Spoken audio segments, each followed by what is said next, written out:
We'd like to welcome everyone to this webinar today, hosted by the Congressional Medal of Honor Foundation. We want to thank the EdWeb team for sponsoring the webinar and providing the technology that makes this happen. And a special welcome to all the students who are joining with us today from across the country. We've also noticed that we have students that may be joining us from across the world. We have several countries that have registered for this webinar, from Japan, Australia, and Brazil. My name is Jason Robbins. I'm a trainer for the Congressional Medal of Honor Foundation and a full-time teacher at Steel Canyon High School in San Diego. I teach 12th grade government and economics. We're also joined off camera by Noelle Wall, the Director of Education for the Congressional Medal of Honor Foundation. She's off camera working to make sure the technology keeps running the internet, and we'll be compiling all of your questions. And last but certainly not least, we want to welcome our special guest, Medal of Honor recipient Gary Littrell, U.S. Army, Vietnam. We're honored to have him joining us today, and we look forward to hearing from him. Thank you, Jason. All right. So to get started, what we'd like to do is we would like to have a poll. We kind of want to see who's with us today and what students are joining us and age groups. So they're putting that poll up right now. If you wouldn't mind clicking in who you're from and that, we can get an idea there. All right, so we got a great mix. About 10% elementary, about 40% high school, 20% middle school. So that gives us an idea of who our audience is today. Outstanding. All right. Are you ready? I am ready. Okay, so just a quick logistical issue. We have a bunch of questions that were sent in to us by those who registered ahead of time. We'll start with some of those and some of the questions we have from Mr. Littrell. But as the webinar is going on, please feel free to type in questions and send those. And Noelle, who's off camera here, will compile those and send them over to Mr. Littrell and myself, and we can get those to you. Students, please make sure if you do ask a question, you're paying attention. Some of the themes kind of run together, so Noelle will compile a number of those questions. And so it may not be the exact question you asked, but it's very similar. So we encourage you to make sure you're listening for that. All right, here we go. Mr. Littrell, would you start off by telling us a little bit about growing up, your siblings, family, what it was like to grow up in the Littrell household? I was born in a small town in Henderson, Kentucky, and probably one of the most dysfunctional families that Henderson, Kentucky could have. I think one of the first things that I can remember was my father getting in a knife fight with my uncle, and him rolling down a hill, and I thought he was bleeding to death. And I looked down the ditch and said, well, I guess Dad's dead. So I got a early look at blood at an early age. I think the second thing that I remember was looking down in the casket at my dead mother and little brother who got killed in an auto accident. And I lived from family member to family member. Had the feeling that no one really wanted me. I had an uncle that took me down to the 101st Airborne Division when I was 9 years old, and I watched the paratroopers jump out of airplanes. And I remember as a young kid, before I'd go to bed at night, just saying a prayer, good Lord, please let me hurry up and grow up so I can join the Army and get away from Henderson, Kentucky. My 17th birthday, I joined the Army, and I made a career out of it, 22 years. I found a family. I married my wife at the age of 18. We have 2 sons, 4 grandkids, and life is as beautiful now as it could be. Excellent. Thank you. Talk to us a little bit about school. What were some of the advantages and disadvantages, things you liked the most about school, your favorite parts? I got invited not to come back to school in the 11th grade. I was involved in a little situation, and they preferred that I didn't come back. That was in Indianapolis, Indiana, so I dropped out of school in the 11th grade, went to Los Angeles, California to live with one of my grandmothers. And I was married with a wife and 2 children before I got my high school diploma. And my youngest son and I got our bachelor's degree in the same month. Okay. All right, next question. Growing up, who were your heroes? Who were your mentors? Who did you look up to? And have those mentors and heroes changed as you've gone through and had different experiences in life? Growing up, I didn't have a mentor and I didn't have a hero. Again, I come from a very dysfunctional family. There was no heroes. There was no mentors. Then I joined the military, and of course, my superiors. And then once I started studying military history, our war generals become my heroes. And then through the years, my heroes become my fellow Medal of Honor recipients. I look back when I was first a recipient, and my fellow recipients was Jimmy Doolittle, Pappy Boyington. Those become my heroes, and I tried to emulate that and be the best soldier that I could be. Definitely some good role models. Thank you. We had a question just come in, kind of related to a previous question about your schooling. Mm-hmm. Do you have any teachers who supported you despite some of your negative experiences in school? Were there any teachers that stood out to you from that? No, I can't remember going to school ever having a teacher that stood out. I can't even remember the name. Life wasn't beautiful for me as a young child. It didn't become beautiful until I was 17 and I joined the military. Found my own family in the military, and then married my precious wife for now 54 years. But I can't relate back as a child, a teacher, a relative, or anyone that had a positive influence on me. What advice do you have for our students today about family? Obviously, you have some experiences that were difficult through your childhood. What advice could you give students who may be in similar situations with their families right now and the life they're living? You know, life can be hard. And if you are in a dysfunctional family, don't give up. Look forward. Have a shining star that you can find, such as my shining star, the military. The military got me away from my dysfunctional family. It started my second life. That was a beautiful life. But never give up. And to all students, study, study, study. Be a professional student. Let your mom and dad just pay out of their pocket. Stay in school forever. Okay? You can never learn enough. I learn every day. Stay in school.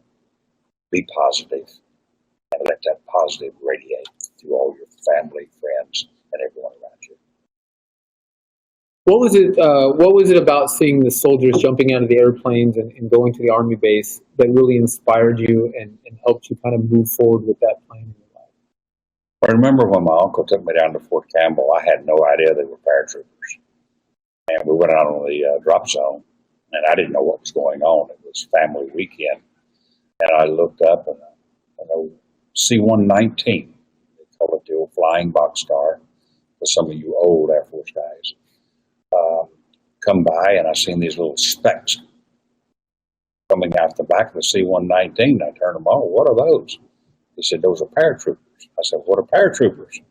He says, they're soldiers in the 101st Airborne Division. And then I watched the chutes open. I watched them come, and I thought, this has got to be the greatest thing I have ever seen in my life. That has got to be me. I have to do that. So I had a contract when I was 17 to join the Army with a contract to go to airborne school. And it started a fantastic second life for me. All right. We had a question. What do you do for fun? What are the things you like to do in hobbies, interests, things that really kind of excite you to go out and do? About the only thing that my old body will still let me do. I had to give up on golf because bad back, but I still love to fish. And my youngest grandson, who just turned 16, just lives to dive and fish. So I like to be on the boat with my grandkids. Of course, I love to go with all of my grandkids to football games, basketball games. I've got one grandson that is a senior in high school. He's been recruited to play football by 3 different colleges. So even though it's not me playing, just be there in the bleachers and watch my grandson be a superstar means a lot to me. What's the biggest fish you caught? Just kidding. Okay. All right. Good eating, I assume. No, just kidding. All right. Next question. What advice do you have for students who feel like quitting, who don't feel like they're good enough, or struggle finding where they fit in school? I can just tell you about my experience. I quit. I dropped out in the 11th grade, and I suffered. Again, it took me several years. I was married with two small children, before I got my high school diploma. And it was a drag. I had to work doubly hard. So never quit. Never drop out of school. As I said before, just keep pushing forward. Time will pass. Never quit. Stay in school forever. If you drop out of school, be unfortunate. Maybe you won't be as fortunate as me. Once you drop out, you're a quitter. Most likely, you will quit over and over again throughout life. Never be a quitter. I'm going to hashtag that, never be a quitter. What can students do today to gain, recognize, or learn the importance of patriotism? Patriotism is something that's not taught today. It disturbs me to see that some schools do not say the Pledge of Allegiance to our flag, a beautiful flag right over my left shoulder. Patriotism is not taught. Within some of the families, there's not much patriotism. Let's look at this great country that we live in. They are countries around the world that would give anything to live in America. Be proud of our national anthem, to be proud of our flag, and to be proud of our country. So let's put this into perspective. What is our national anthem? Our national anthem is a song about our flag. What is our flag? Our flag is a symbol of this great country. We may not live in a perfect country. Is there equalities? Yes. There's difficulties. Women in the workforce, it's not fair. We're working on it. If we work hard, maybe in a few years, a few generations, hopefully before that, it will be gone. There is prejudice in our country. We see it constantly. But we've got to work together to be a country united. One of the things that really bothers me is to watch our NFL players take a knee during the singing of the national anthem. And if one of those football players ever had the opportunity to be the escort of one of those bodies, of one of those service members that was killed on the battlefield, they're killed, they're escorted by one of their brothers or sisters home, stick with them until the funeral. But as soon as that body of our service member is placed in a coffin, that coffin is draped with American flag. That American flag stays over that coffin until it's escorted to the gravesite. And then that flag is removed, reverently folded, and presented to the next of kin. If any NFL player got the opportunity to escort one of those bodies home, to feel the pain of their battle buddy being dead, to see the pain in the eyes of their next of kin, to hold a mother, a wife, a husband, hold them and hug them. There was no more tears in their eyes. They cried out. I believe if they had this opportunity, ever be able to take a knee, disrespect our service members, disrespect our anthem, our flag, our country. Thank you for sharing. Students today have a lot of different activities or demands on their time with all kinds of distractions around them. What do you think are the most important things kids today need to be focused on? I would like to see all of our kids as early in life develop a picture forward what they want to do with their life. Start as early as possible. Again, strive to be a good student. It's not hard to be a straight A student. Just apply yourself. Stay in school. Stay active in after-school events, extracurricular. Play ball. Get in the choir. Do something. Keep your time. Keep busy. Do not have free time on your hands. Free time and children spells trouble. Stay active. Study hard. Play hard. Make something of yourself. You know, you're only in this world for a short period of time. Best you can while you're here. Thank you. We have a question from Susan Smith at New Bern High School. Hi, Susan. At the time of your Vietnam service, what was a typical workday like in the field that did involve a day if you were out in a battle? What was the things you ate? What did you do? Where did you sleep? What was it like to be in the field? I was an advisor with the Vietnamese Rangers, which means I slept, ate, played, worked with the Vietnamese soldiers. We had a little small compound. There were 17 of us. And we was in the field on combat maneuvers about 50% of the time. While we was in the field, I was spoiled. I had 2 Vietnamese soldiers as my bodyguards and comfort aid. I slept in a hammock. I had another Vietnamese soldier carry my radio, my rations. And so in the field, I was spoiled. My primary job was to be on that radio. We come in contact, a Vietnamese voice on the radio meant zero support from the Americans. My job as an American voice on that radio, if we got in contact, was to call for support, call for air support, artillery, resupply. And so I had to be close to a radio where I could get assistance when we needed it in combat. When we wasn't in combat, we were back in a little team house of 17. I hate to admit this now because I don't drink anymore. But back then, when we wasn't in combat, we were back in the team house playing poker, drinking beer, playing loud music, and just being a kid that we was. But 50% of the time, we wasn't a kid. We was a full-grown man in combat.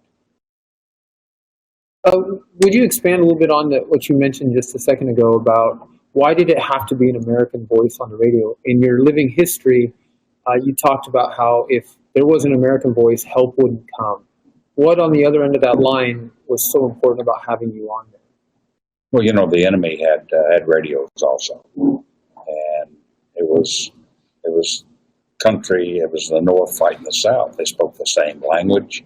They had a little bit of a dialect. But if you're calling for American support and you didn't speak English, fluent English, there was a Vietnamese on that radio. It could have been the enemy just as much as it could be a friendly Vietnamese. So without an American voice on that radio, you did not get any American assistance at all, especially air support, artillery support. We have a question from Anthony Pinder at St. Joan of Arc Catholic School in New York. Hey, Anthony. First and foremost, I appreciate your service to our country. Do you believe there exists a common bond between heroes of valor in all of our wars of conflict? You know, there's a hero in all of us. You don't have to be in combat to be classified as a hero. First off, I don't like the word hero. I'm not a hero, I'm a warrior. And I think all of our servicemen and women are warriors. But there are heroic actions that take place every day. One of them took place here a few days ago in Texas when a citizen stopped a massacre halfway through. There's heroes every day when we have an automobile accident. And one that I remember vividly is a lady and her baby trapped in a burning car. And the car had pulled over next to them, risked their life to save the life of this mother and child. There are heroes everywhere. All you have to do is do the right thing at the right time for the right reason, and then you'll be mine. Claire Brooks at Village Charter School in Florida asks, have civilians done a good job of showing respect to our veterans? I think so now. We didn't post-Vietnam. Our Vietnam veterans had to pretty much sneak home and try to go to school and not admit that they're a veteran. But now I am very, very proud of the citizens of America. You know, you see it when our military go through an airport in uniform. People stand up and clap, go up and shake their hand and say, thank you for your service. You see nonprofit organizations that raise funds to help our veterans, especially our injured veterans. And so I think, yes, the answer to your question is most definitely yes. Our non-military people go above the call of duty to take care of our veterans, and I'm very proud of that and proud of my fellow citizens. Kind of a segue into that question is, we have a question from Marissa McLean in Minnesota. How did the view of the war back home affect you in the field? Were you aware while you were in Vietnam what was going on back home? Did that affect your morale or unity within your group? You know, it didn't. We didn't get the opportunity to listen to radio or watch TV, and the technical devices wasn't as readily available as they are today. You had no Wi-Fi in the field? No Wi-Fi. Okay. I did get to call home 2 to 3 times on my old PRC 25 radio. I'd set up a linear antenna, and I'd call a single sideband in Texas, and they would patch me through to my wife. I got the opportunity to do that 2 to 3 times. But what was our question again? Is basically how did the war protests going on back home? Oh, the war protest. Yeah, we didn't. We wasn't aware of it. The only time we was aware of it is when we come home. And I had several friends. One, and I'll make a long story very short.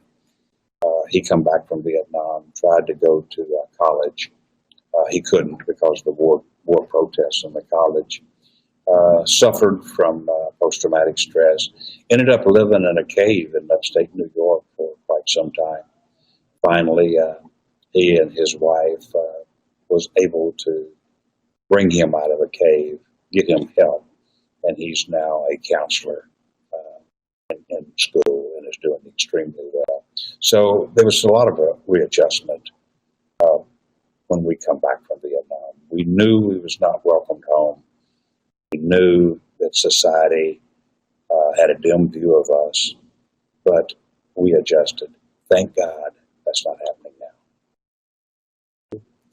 We have a question from Brian Kane, a JROTC instructor in Missouri. It says, sir, how important was the training you received prior to the event and based on your actions during the 4-day siege? So what role did training play in getting through that? Training played everything. They played everything. I have made a comment as a command sergeant major and as a first sergeant. You know, as a non-commissioned officer, it is your duty to ensure that your troops are trained to the cutting edge before you take them into combat. You deprive them of their basic right to live if you're not trained properly. My personal training, I went to Army Ranger School as an infantryman. Army Ranger School prepared me for combat as much as I could be prepared before I went into combat. Training is everything. Train you young leaders now, and as an ROTC instructor, train your men and women to be cutting edge, not subject them to combat if they're not properly trained, because you deprive them of their basic right to live if you do so. We have a question from Cynthia Inlow in Hillsborough City Schools. It says, I'm a teacher. My class and I are watching the webinar today. This is particularly meaningful because her father was killed in action in Vietnam in '71. we're curious, do you still keep in touch with your military brothers? They're all dead. I have one left. Out of that 17-man group, I believe there's only 3 left. The ones that I work the closest with, a little 5-man team that I work closest with, I buried 4 of them in their 50s with esophageal and lung cancer. And we believe that's probably due to Agent Orange. So I keep in contact with one, Jerry Woodell. And Jerry, if you're out there listening to this, good to see you, brother. I keep in contact with Jerry, but that's it. Can you explain to our students what Agent Orange is? Agent Orange was a defoliant. They were sprayed from aircraft, and It was meant to do what? it was to defoliate. Let's say we had a fire base and it was a jungle, and if you spray what it would commonly referred to as Agent Orange, all the tree leaves would fall off the trees, and you would have a field of vision. We were sprayed several times while we were out in maneuvers. Fortunately, I have no residuals. At 73 years old, my doctor says I probably missed the bullet, but I buried a lot of friends in their early 50s with esophageal lung cancer. Right. In your living history video, you say that you were not sure why God left you here. You didn't know the reason why you were able to make it through that fight. Have you found that reason since that day? I'm not sure that I found the exact reason. I know life has been good to me. I enjoy life because I'm able to literally travel the world. I think I've been in every country that has service members. I think the last count, I've been in 54 different countries to visit our troops. And so by me being here and being a Medal of Honor recipient, to be able to go to bases, visit our troops, means a lot to me. I also work very close with our veterans at the Tampa VA Hospital. We have a polytrauma unit there that has a lot of active duty service members still recovering from multiple issues. Can you talk to them what polytrauma means? Polytrauma is a service member that has multiple injuries, and it will be, for an example, traumatic brain injury, an amputation, and burns. A combination of several, and with post-traumatic stress. And so it's not just one injury. Like if it was strictly a burn injury, they could go to San Antonio. It's multiple injuries, and so they come to Tampa to a polytrauma, which means basically multiple injuries. Okay. And I work real close with the Tampa Bay Polytrauma Center. Okay. Let's see. We have a question here. How did you know going into the military was the right decision, despite the fact that you would be going to war? At that point, I didn't have a choice. It was either the military, jail, or death. Now, this is looking back in hindsight. From where I sit today, seeing where I was on my 17th birthday, it's probably a miracle that I'm alive. I ran with the wrong group from the age of 15 to 17. I'd done things that I'm very, very ashamed of, but I got a second chance in life. Joined the military, and the military became my life. I had positive role models for the first time in my life, and I become a good citizen thanks to my military. Okay. Also in your video, you talked about your sons at length and how you feel that you've never talked to them and would want them to talk to you one day.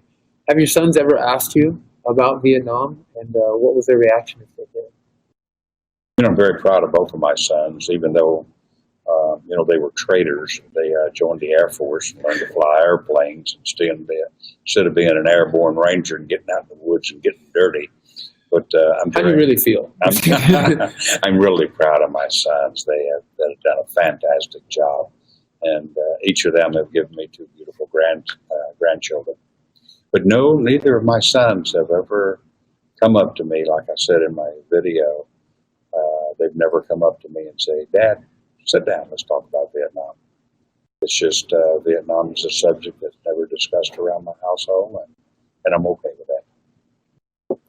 If you had one word, this one just came in. If you had one word to describe the war in Vietnam, what would it be? Sad. You want to give us a Can I little more? go I know ahead? they say They said one one word. word, I okay. want more. The military was doing a fantastic job in Vietnam, but our politicians in Washington, D.C. was doing a pitiful job. The war in Vietnam could have been won several times had the politicians allowed the generals to accomplish the mission.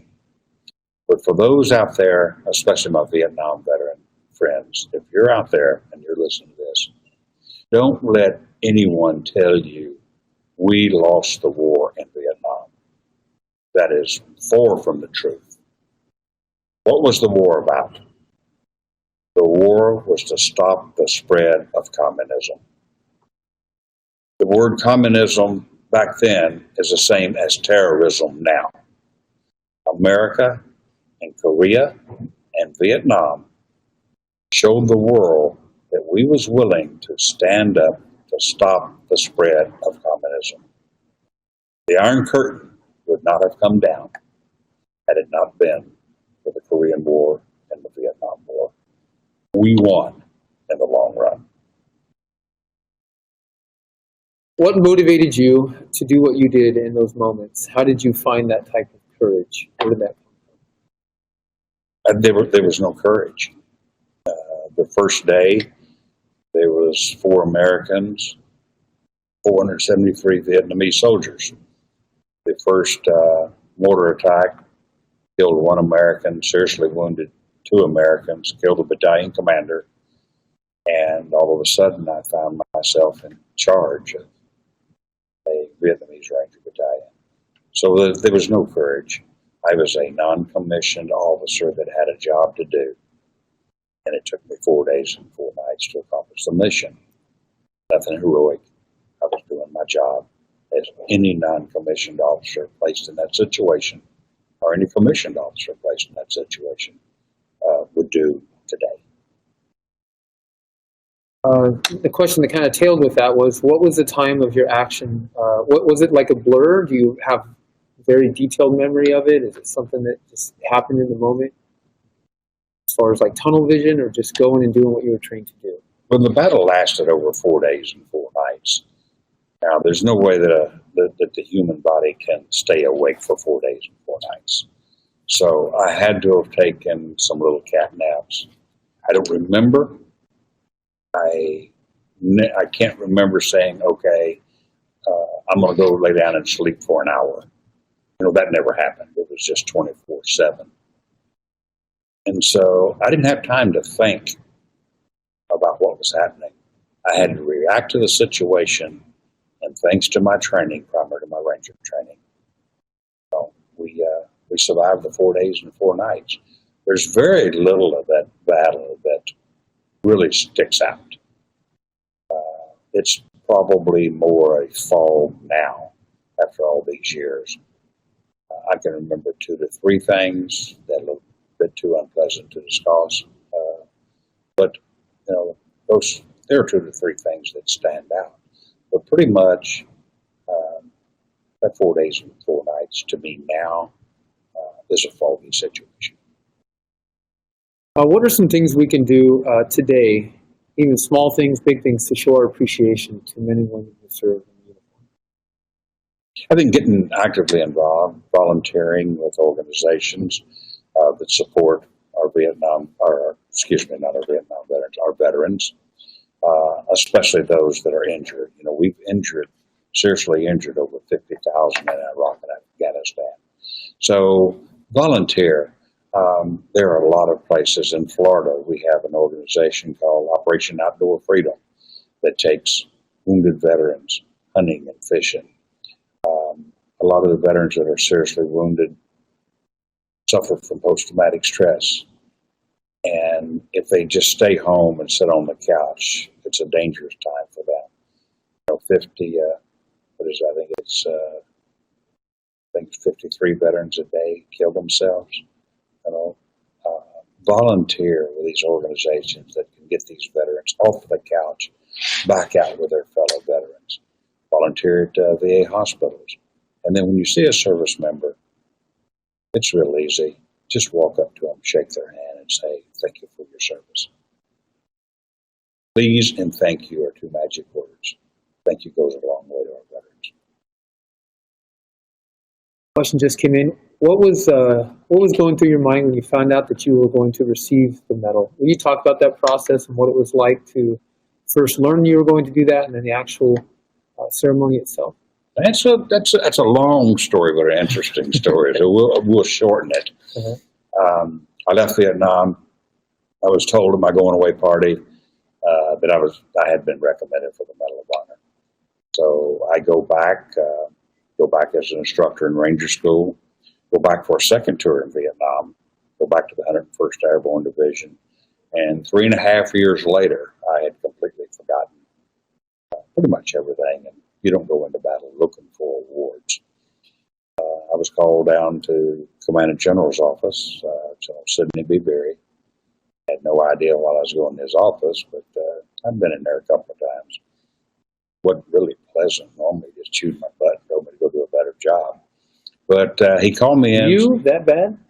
I was a little wild back then. Okay. But he called me in, set me down on the couch, and we made small talk. And it's like, come on, General, tell me why I'm here. And finally he says, well, we just got notification from the White House that President Nixon wants you to join him at the White House to receive the Medal of Honor. And it was an exciting experience. I got to take all of my family.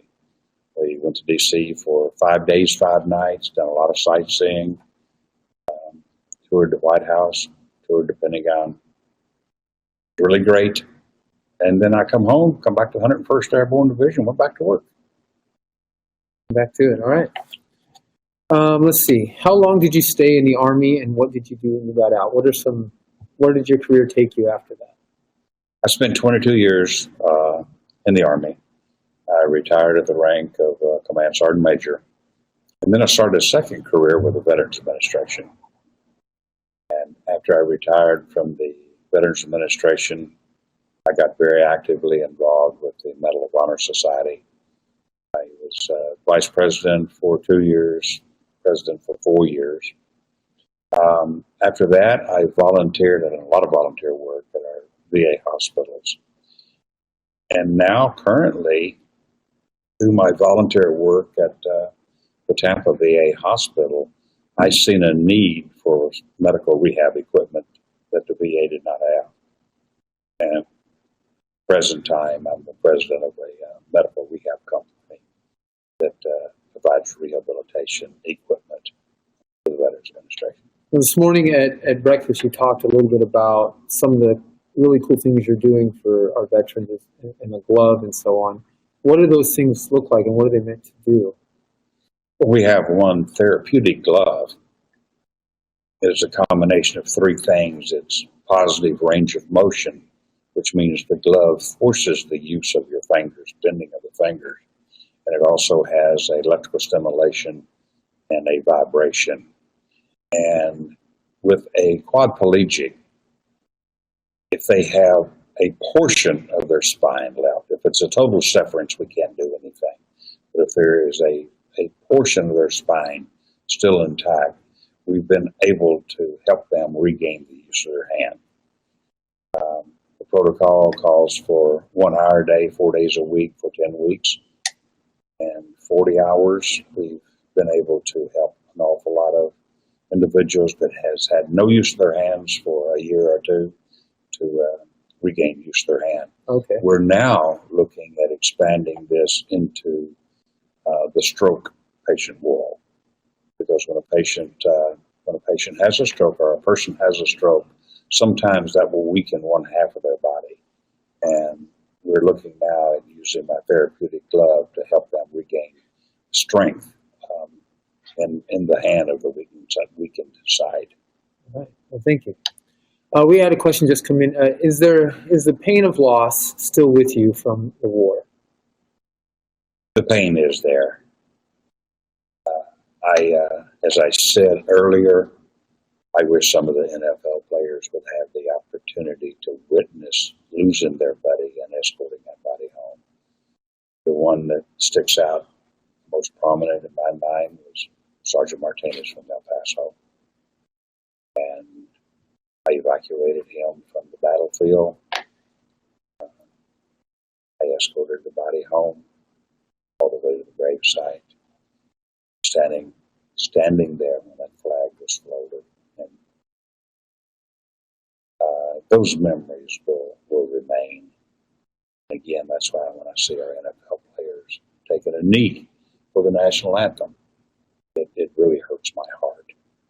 Because if they could witness the pain of battle, the pain of losing a battle buddy, the pain of seeing the pain in the eyes of the mothers, their wives, their fathers, their sisters, it's just something that is so close to your heart that it absolutely breaks your heart to see someone disrespect that. Someone asked, what has been the hardest thing for you to have to overcome in your life? Hardest thing for me to overcome in my life was being a selfish person and everything being all about me. Let me explain that, and this hurts.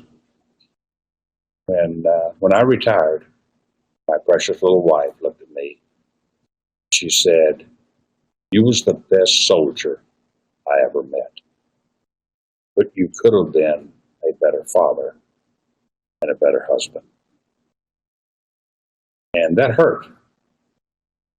And I started thinking about what she had said. And it was true. It was all about me. I volunteered to go to every school. I volunteered for every mission. It was me and my Rangers. Go, go, go. I didn't balance my military life and my family life. I could have done a better job. That bothers me. Thank you for sharing. Let's talk about legacy as far as the multiple legacies that you and the society have is of wearing the medal.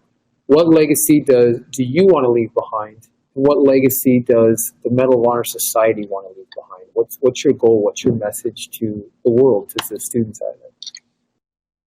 Well, we have two missions as a Medal of Honor Society.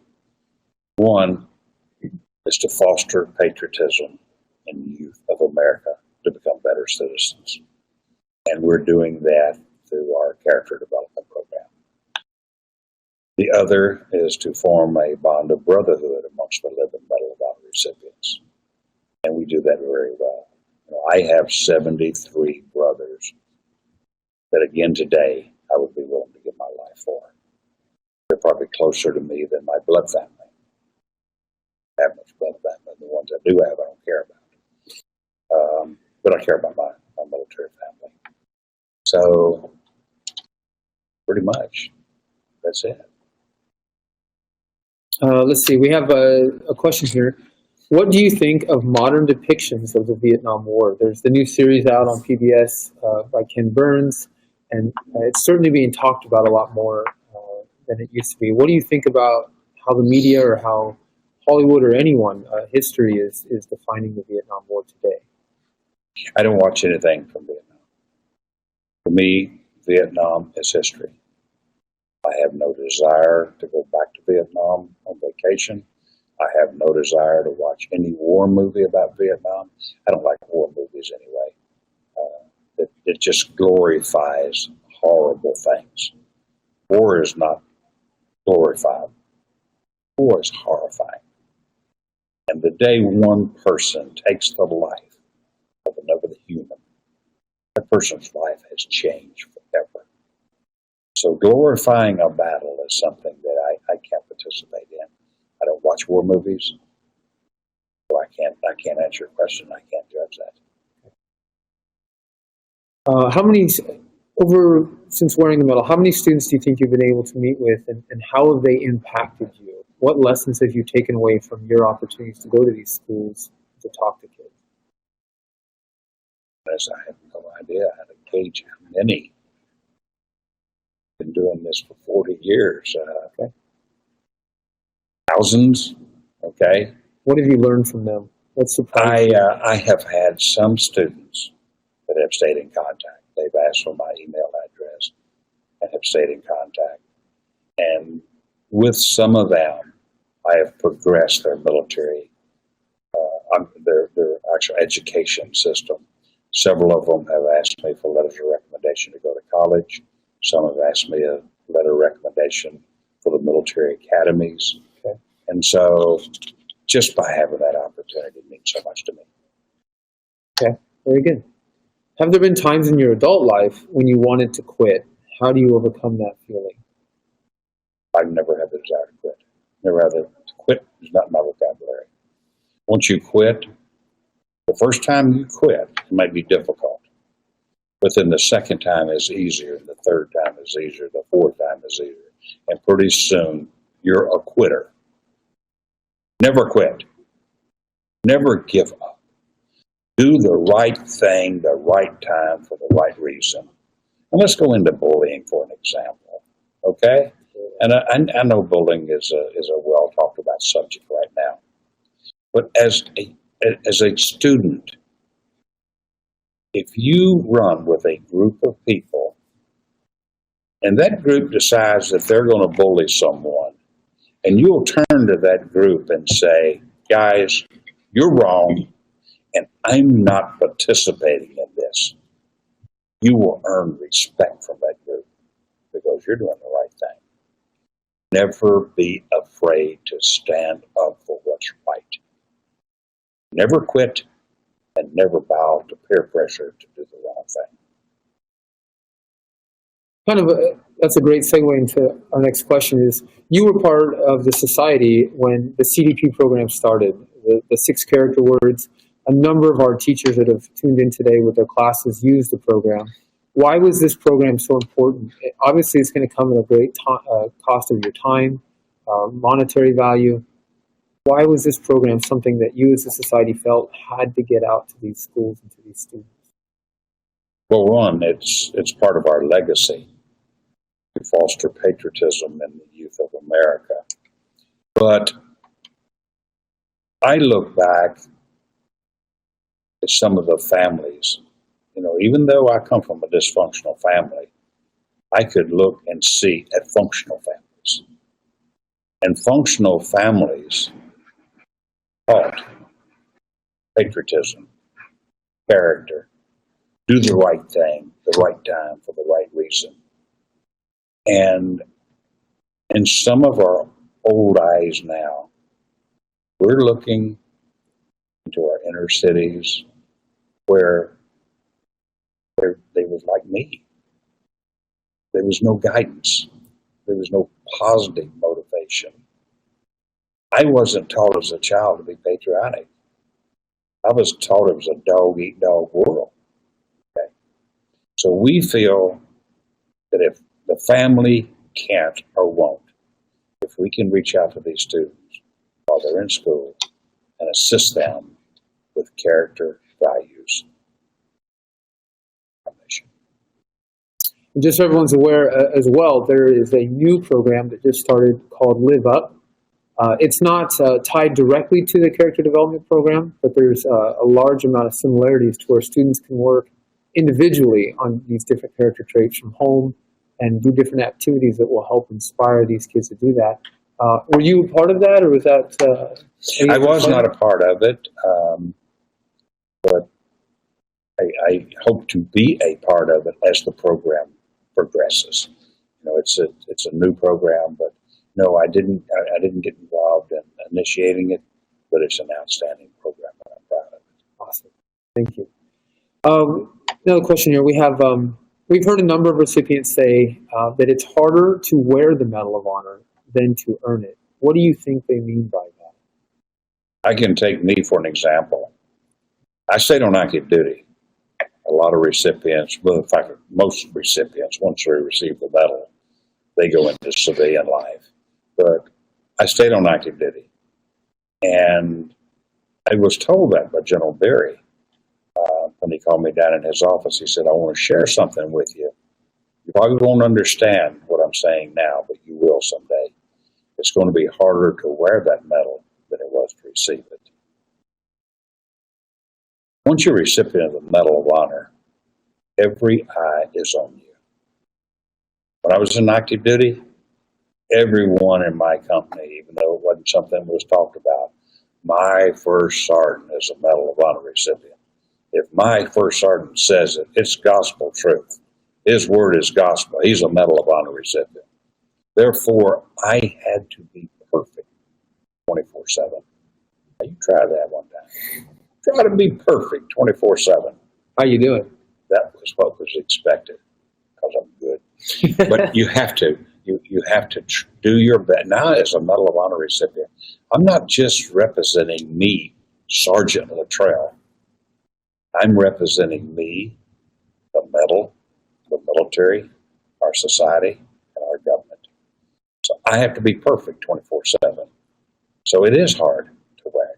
Now that I'm in civilian life, it's not hard to wear. Not hard to wear at all. I enjoy putting the medal on. I enjoy getting out with veterans and children. Let them see the medal. Let them ask me questions. Let them touch the medal. Life is beautiful now, but when I was on active duty, it was very difficult to wear. Okay. Thank you. We have a question from Douglas Rose at the Atlantic County Institute of Technology. Hi, Doug. Does the community of Medal of Honor awardees have a special sense of family and identity that doesn't exist in other organizations? Is there this brotherhood that exists between you, and how important is that? Oh, it's very important.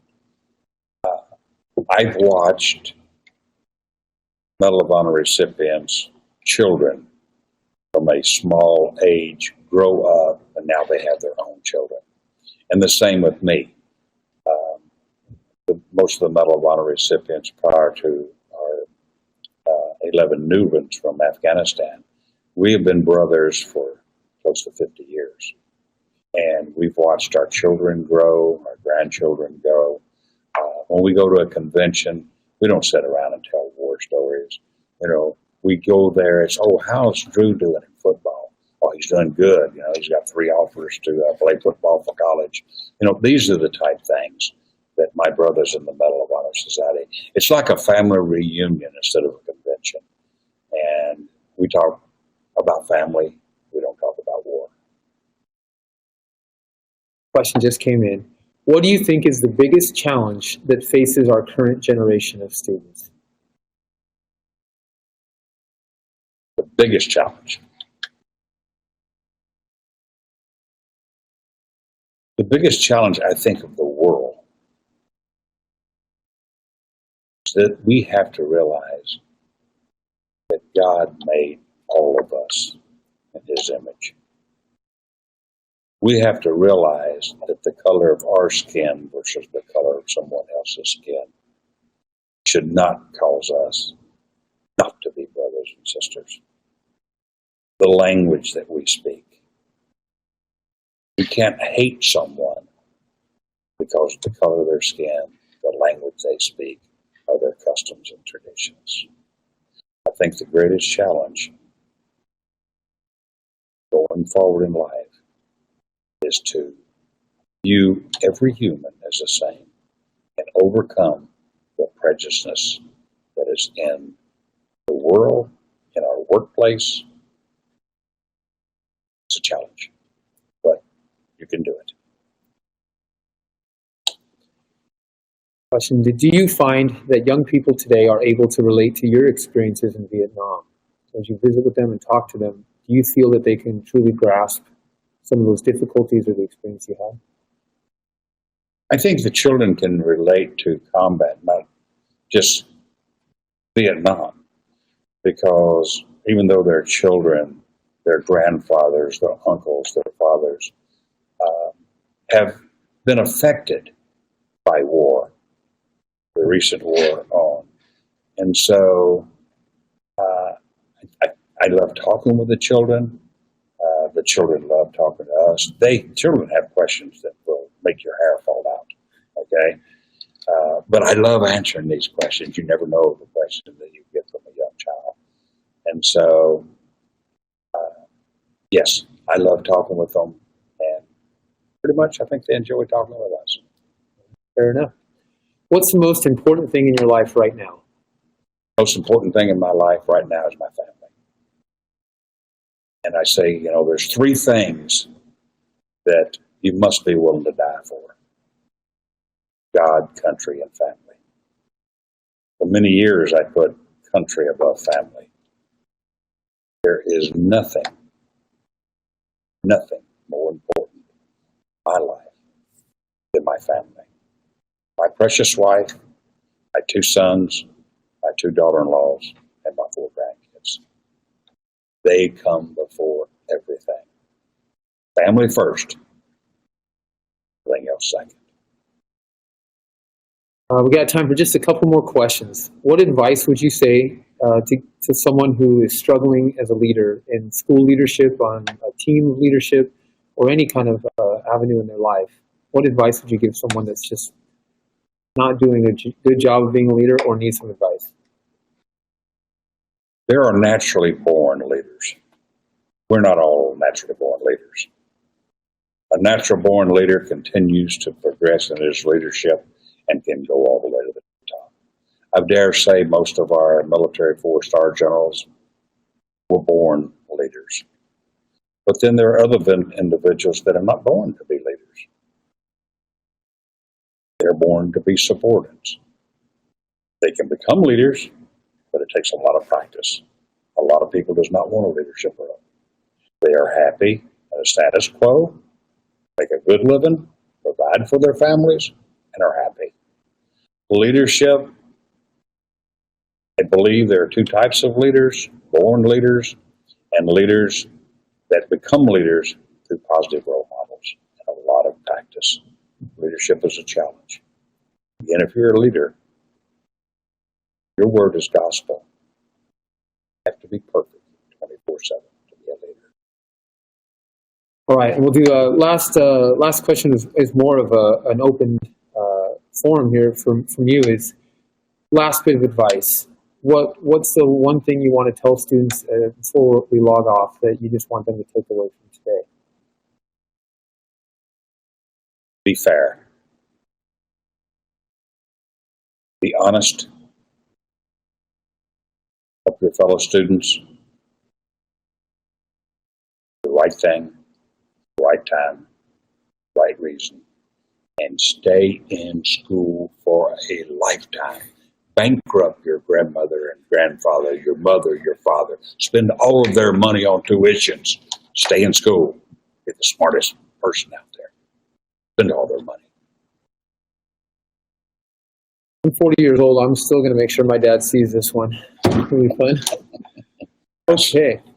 All right. Well, we want to thank Mr. Littrell for joining us today. We're grateful that we could have this time with you, and we hope that everyone was able to take away some wonderful advice from truly. I know he doesn't look at himself as a hero, but we truly have been joined by a hero today. I want to thank him for that. Just a couple of housekeeping things. If you want, there are a number of you that need to get your CE certificate. If you logged in live with your email address, a link to your CE certificate will be emailed to you the next business day. If you joined by phone, or if you're watching the recording, you'll need to take the CE quiz to get your CE certificate. And you can join that community at the website there at edweb.net/CMOH. Then click on the image below there to find the CE quiz. We also want to encourage you, the Congressional Medal of Honor Foundation, we have a wonderful website. It's getting updated constantly with some great information. You can request a free character development program thumb drive on that website, access all the lessons in the character development program, learn about many more Medal of Honor recipients, Mr. Littrell and all those who he was talking about. Sign up for a live training event in your area. Those are updated constantly as well. We travel the country doing these trainings, and they're a wonderful opportunity to get these resources to your kids. And you can read about Congressional Medal of Honor news and events. And again, that's at themedalofhonor.com. And you can join the community, the Medal of Honor Character Development Program at edweb.net/CMOH. You'll get all the community resources for free. Recordings, slides, quizzes, online discussions, and free resources. And as a side note, we just found out this morning, we'll be able to host another webinar on Tuesday, December 12th. It's going to be coming from Rochester, New York, with Medal of Honor recipient Gary Bykirk, who's a wonderful man and who Mr. Littrell referenced a little bit in our talk today. Again, we'd like to thank you and hope you all have a wonderful day, and thanks again for joining us.